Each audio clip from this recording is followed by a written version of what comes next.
நீங்க வந்து சொன்னீங்க கோயம்புத்தூர்ல இருந்து மும்பை போனது தான் இதோடைய வெற்றிக்கு. பட் அது வந்து அன்னைக்கு பாம்பேயா இருந்தது. அவ்வளோ ஈஸியா உங்க பிசினஸ் உடைய இனிஷியேட்டிவ்க்கு இருந்திருக்காது. நீங்க ரெண்டாவது நீங்க ஒரு ஹெல்த் கேருங்கிற ஒரு மிகப்பெரிய ஒரு இண்டஸ்ட்ரியில வந்து நுழையிறீங்க. அப்ப ஜெயன்ஸ் இருந்திருப்பாங்க. எப்படி இந்த சவால்களை மீறினீங்க? சவால்கள் இருந்து கொண்டேதான் இருக்கும். சவால்கள் இல்லாமல் எந்த பயணமும் கிடையாது.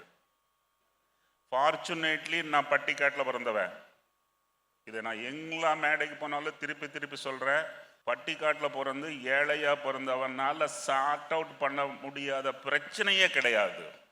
ஸோ அப்படி இருக்கும்போது தைரியம்னு ஒன்று இருந்தது. ஒன்று.